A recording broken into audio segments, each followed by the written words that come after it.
పంపించమని. ఎందుకని? అక్కడ పునాదులు కదిలిపోయినాయి.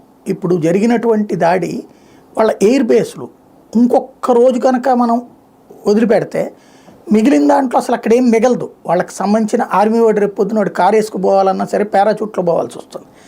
ఆ స్టేజే వస్తుంది. ఎందుకంటే అంత గొయ్యలు పెట్టేస్తున్నాం, దంటు కొట్టేస్తున్నాం దానికి. ఇది వాడికి ఓడిపోయానని చెప్పుకోలేడు. At the same time aggressiveness అని చెప్పి ప్రపంచానికి చెప్దామంటే వీళ్ళు చేసిన తలతెక్క పని ప్రపంచం అంతా చూసింది. కాబట్టి ఆల్రెడీ భారత్ యుద్ధానికి ముందే చెప్పేసింది, మేము ఉగ్ర శిబిరాల మీదనే దాడి చేశాము, మేమేమి వాళ్ళ యుద్ధం కోరుకోలేదు. వాళ్ళు అలాగని ఆ ఉగ్రవాద శిబిరాల మీద దాడిని తమ మీద దాడిగా భావించి మా మీదకి వస్తే మాత్రం గట్టి బుద్ధి చెబుతాం అబ్బాయిలు, మిమ్మల్ని అడుగుతాడు కదా అడిగినప్పుడు చెప్పుకోండి. ఎందుకంటే ఎప్పుడైనా మేజర్ ఇష్యూస్ జరిగినప్పుడు ఒకళ్ళు మిగతా దేశాలకి సమాచారాన్ని అందిపుచ్చుకోవడం అన్నటువంటి ఒక సహజసిద్ధమైనటువంటి దౌత్య నీతి.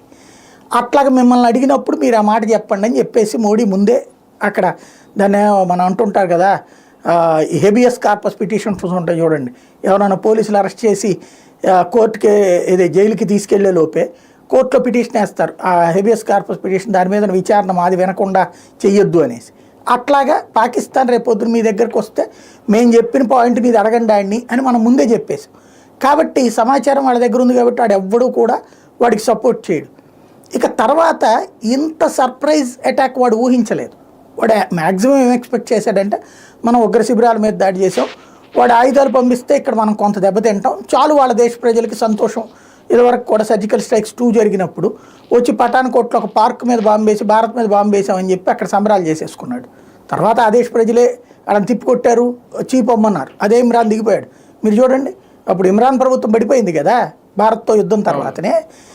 ప్రతిసారి పాకిస్తాన్ దరిద్రం ఏంటంటే యుద్ధం జరిగినప్పుడు వాళ్ళ పాలకులు మారిపోతుంటారు. భారత్తో యుద్ధం జరిగినప్పుడల్లా అంటే ఫస్ట్ వాళ్ళు సంబరాలు చేసేస్తారు అక్కడ ప్రజల్ని కన్విన్స్ చేయడం కోసం, కన్ఫ్యూజ్ చేయడం కోసం ఏదో జరిగిపోయినట్టు.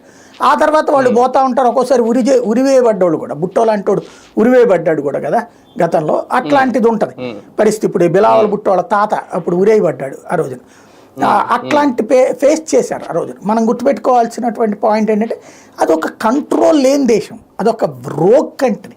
రోగ్స్కి కంట్రోల్ ఏముంటుంది? వాడు ఏది మాట్లాడితే అది మాట్లాడేస్తాడు.